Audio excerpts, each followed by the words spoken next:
Hello students, मैं नेहा पासवान। तो आज मैं आप लोगों के पास कक्षा 10वीं के लिए देव जी के दोहे का प्रश्न उत्तर लेकर के आई हूँ। तो चलिए आप लोगों को बतलाते हैं प्रश्न उत्तर।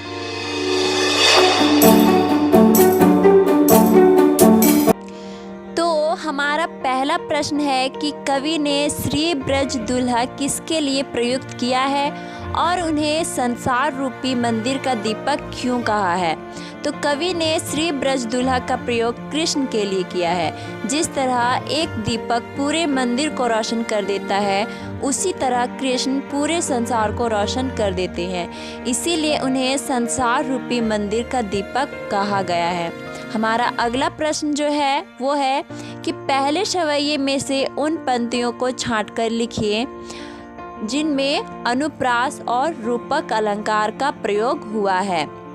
तो अनुप्रास अलंकार का प्रयोग निम्न पंक्तियों में हुआ है, जो है कटी कीकनी के धुनु की मधुराई, सांवरे अंग लसे पटपीत, हिये हुल से बनमाल सुहाई। और रूपक अलंकार का प्रयोग इन पंक्तियों में हुआ है कि मंद हंसी मुख चंद जुन्हाई, जय जगमंदिर दीपक सुंदर। आगे है कि निम्नलिखित पंक्तियों का काव्य सौंदर्य स्पष्ट कीजिए, जिसमें है कि पाइनी नुपुर मंजू बजे, कटी कीकनी के धनु की मधुराई, सांवरे अंग लसे पटपीत, ये हुल से बनमाल सुहाई। तो इन पंक्तियों में कवि ने श्रृंगार रस का प्रयोग किया है। उन्होंने पायल और कमरघनी से निकलने वाले संगीत की मधुरता का चित्रण किया है। इसके बाद उन्होंने सांवले अंग पर पीले वस्त्रों की शोभा का बखान किया है। साथ में फूलों की माला का बखान भी किया है। इसमें तरह तरह के अलंकारों का भी प्रयोग हुआ है। हमारा अगला जो प्रश्न है वो है चौथे नंबर का, जिसमें है दूसरे कवित्व के आधार पर स्पष्ट करें कि ऋतुराज बसंत के बाल रूप का वर्णन परंपरागत वसंत वर्णन से किस प्रकार भिन्न है। तो परंपरागत तरीके से बसंत को अधिकांश कवि किसी युवक के रूप में दर्शाते हैं। ऐसा इसलिए होता है कि बसंत को काम के प्रतीक के रूप में देखा जाता है, लेकिन इस कवित्व में बसंत को एक बालक के रूप में दर्शाया गया है। इसीलिए यह वर्णन परंपरागत वर्णन से अलग है। हमारा अगला जो प्रश्न है वो है प्रातः जगावत गुलाब चटकारी दे, इस पंक्ति का भाव स्पष्ट कीजिए। तो जब सुबह गुलाब की कलियां चटकती है तो ऐसा लगता है कि वे चुटकी बजाकर बसंत को जगा रही है। ऐसा इसलिए कहा गया है कि ज़्यादातर फूल सुबह में ही खिलते हैं और उसके बाद दिन की शुरुआत होती है। वसंत की छठा दिन में ही देखने लायक होती है, इसीलिए ऐसा कहा गया है। अगला जो प्रश्न है वो है छठा नंबर का कि चांदनी रात की सुंदरता को कवि ने किन किन रूपों में देखा है।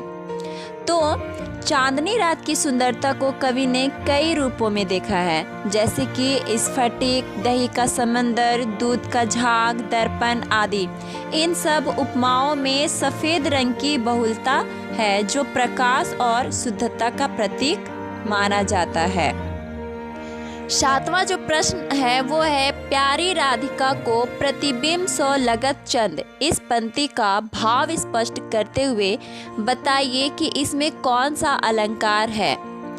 तो कवि को लगता है कि चांद जो है वह राधा के प्रतिबिंब सा लग रहा है।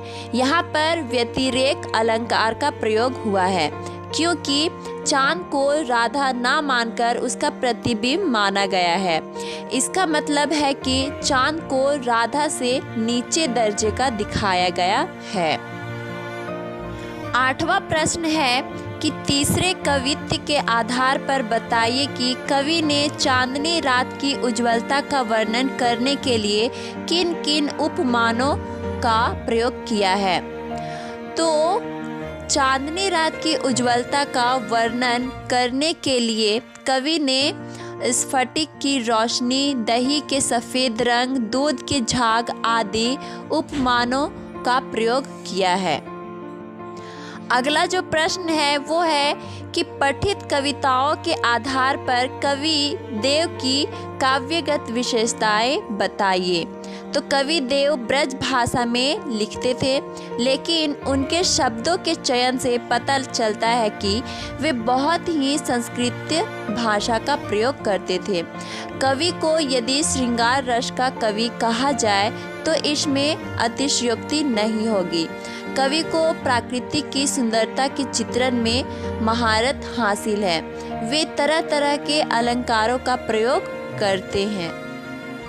तो ये था देव जी के दोहे, शैवैया और कवित्व का प्रश्न उत्तर।